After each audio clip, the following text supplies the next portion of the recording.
ముఖ్యమంత్రి వర్యులు మిత్రులు శ్రీ రేవంత్ రెడ్డి గారు, ఉప ముఖ్యమంత్రి బట్టి విక్రమార్క గారు, శ్రీ కృష్ణారావు గారు, అలాగే ఇతర మంత్రి వర్యులు,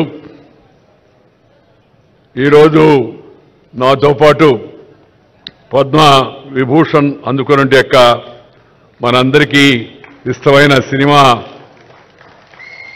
కథానాయకుడు అనే యొక్క చిరంజీవి గారు, అలాగే తెలంగాణ నుంచి పద్మ అవార్డులు వచ్చినట్టు మిత్రుల ప్రశాంతంగా సమయం కూడా తక్కువ ఉంది.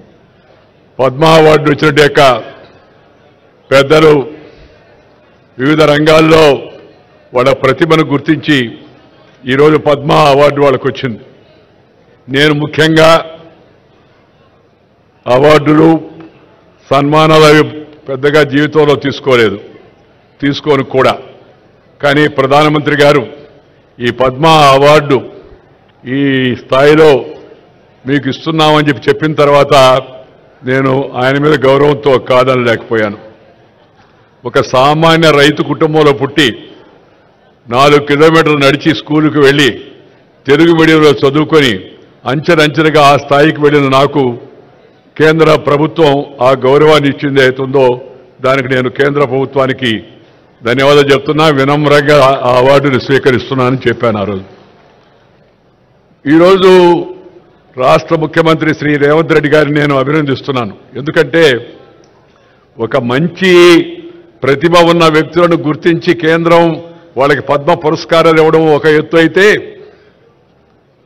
అలాంటి పురస్కారాలు అందుకున్న వారిని, మన తెలుగు వారిని ఈ రాష్ట్రంలో పిలిచి సన్మానించాలని చెప్పని అనుకోవడం అవుతుందో ఇది మంచి సాంప్రదాయం అని చెప్పని నేను భావిస్తున్నా. సాంప్రదాయానికి నాంది పలికిన రేవంత్ రెడ్డి గారిని హృదయపూర్వకంగా అభినందిస్తున్నా.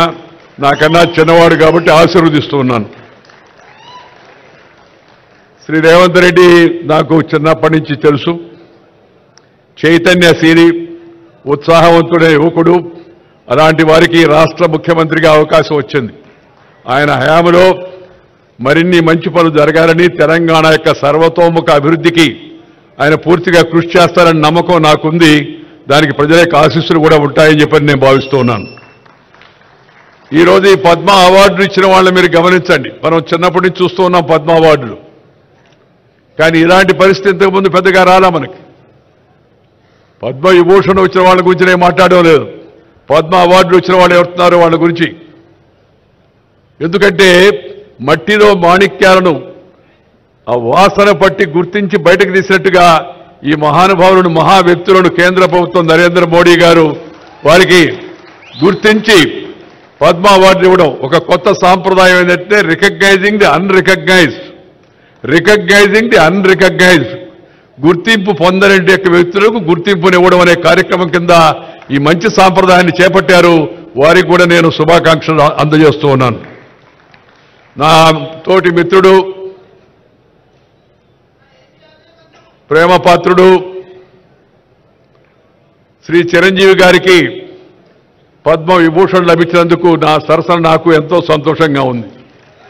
ఎందుకంటే నేను ఎప్పుడు ఆయన నటనా సామర్థ్యాన్ని గురించి, ప్రతిభను గురించి చెప్తూ ఉంటాను. గతంలో కూడా చెప్పాను. మీ సౌకర్యార్థం మళ్ళా కూడా చెప్తూ ఉన్నాను. తెలుగు కళామ తల్లికి 2 కళ్ళు స్వర్గీయ నందమూరి తారక రామారావు గారు, అలాగే అక్కినేని నాగేశ్వరరావు గారు.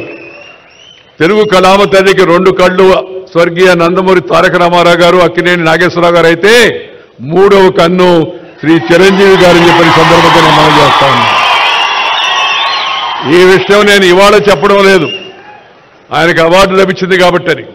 చాలా కాలం కింద విజయవాడలో ఈ విషయాన్ని చెప్పాను. ఎందుకంటే ఆయనలో ఉన్న ప్రతిభను నేను గుర్తించాను కాబట్టి, నాకు నచ్చింది కాబట్టి, జనం మెచ్చింది కాబట్టి ఆ విషయాన్ని చెప్పడం జరిగింది.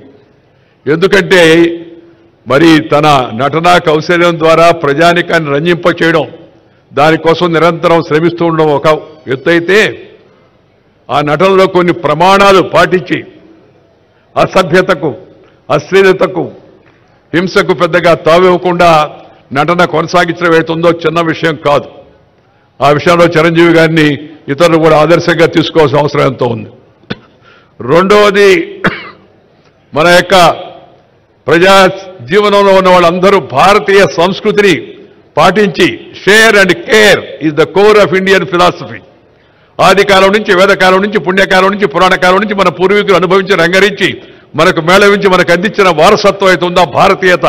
నువ్వు పెంచుకో, ఇతరులతో పంచుకో, పెంచుకో, పంచుకో.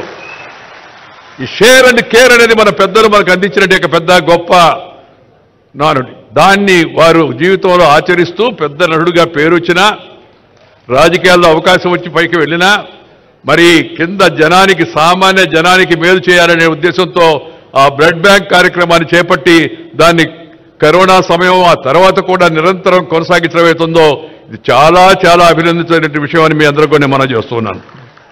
అందుకని సహజంగా వారికి ఈ అవార్డు వచ్చిందని తెలిస్తే నాకు చాలా సంతోషం వేసింది. మిత్రులారా, నేను పెద్దగా ప్రసంగించాను, సమయం కూడా చాలా ఎక్కువైంది, కాలాతీతమైంది. ఒకటి ఒకటి ఒకటి ఒకటి ఒకటి ముఖ్యమంత్రి గారిని నేను అభినందించాను, ఇందాక కేంద్ర ప్రభుత్వాన్ని అభినందించాను, ఈ పద్మ అవార్డు వాడు ఇచ్చిన అందరిని అభినందించాను. జీవితంలో పట్టుదల ఉంటే, కృషి ఉంటే ప్రతి ఒక్కరు కూడా ఉన్నత శిఖరాలకు చేరుకోవచ్చు అనేది ఈ అందరి యొక్క జీవితాల గురించి మనం కొత్త యువతరం, నవతరం తెలుసుకోవాల్సిన విషయాన్ని మీ అందరికీ కూడా మనం చేస్తూ ఉన్నాను. కృషి, అందువల్ల ప్రతి ఒక్కరికి జీవితంలో క్రమశిక్షణ, సమయ పాలన, మాట తప్పకుండా ఉండవు, నీతి నిజాయితీ, ఇతరులతో తనకు వచ్చిన దాన్ని పంచుకోవడం అవుతుందో అలవాటు చేసుకుంటే తప్పనిసరిగా జీవితంలో యువతరం కూడా పైకి వస్తారని చెప్పని నేను ఈ సభలో ఉన్న యువకులకే కాకుండా రాష్ట్రంలో ఉన్న యువకులందరూ కూడా నేను ఈ సందర్భంగానే మనవి చేస్తా ఉన్నాను. అలాంటి అవకాశం వస్తుందంటే ప్రయత్నం చేస్తే వస్తుంది. మనం ఇష్టపడిన పనిని కష్టపడి చేస్తే నష్టపడేది లేదు అనేది నా యొక్క భావన. ఇష్టపడిన పనిని కష్టపడి చేస్తే నష్టపడేది లేదని. ఈ వయసులో కూడా ఇలా ఉత్సాహంగా ఉండి ఇంత ఉరకరెత్తిచ్చేట్టుగా నటన చేయడం అంటే చిన్న విషయంగా, దాని వెనక ఎంత శ్రమ ఉందో, రోజు ఎంత బాధలు పడుతుంటారో, ఎంత ఇబ్బంది పడుతూ ఉంటారో నటులు మనం అర్థం చేసుకోవచ్చు. బట్ శ్రమ, ఆ శ్రమ అది ఇష్టపడిన శ్రమ. ఇష్టపడిన శ్రమని కష్టపడి చేస్తే నష్టపడేది లేదు, మంచి గుర్తింపు వస్తుందని దానికి వారి యొక్క జీవితం కూడా ఒక ఉదాహరణ అని చెప్పని సందర్భంగా నేను మనవి చేస్తా ఉన్నాను. ప్రజా జీవనంలో ఉన్న వ్యక్తులు కొన్ని విలువలు పాటించాలా. ఇందాక వారు చెప్పారు కదా, సాంప్రదాయాలు పాటించాలా.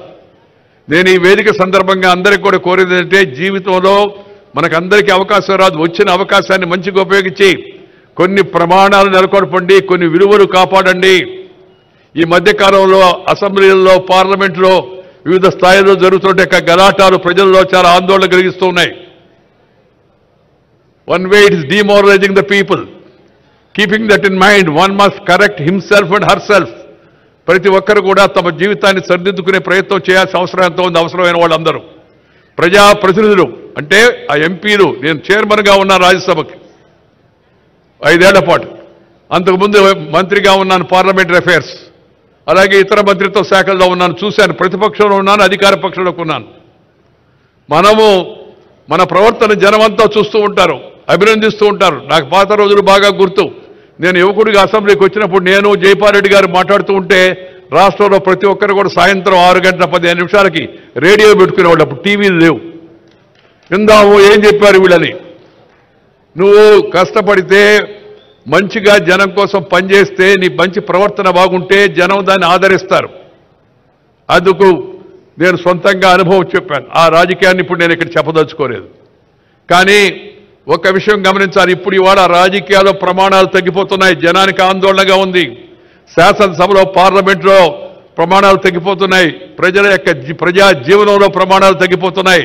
అధికారుల స్థాయిలో, అనధికారుల స్థాయిలో ఈ ప్రమాణాలను మళ్ళా తిరిగి సరిదిద్దాల్సిన కర్తవ్యం మన అందరిపైన ఉందని చెప్పని ఈ శుభ సందర్భంగా నేను అందరికి కూడా మనవి చేస్తా ఉన్నాను.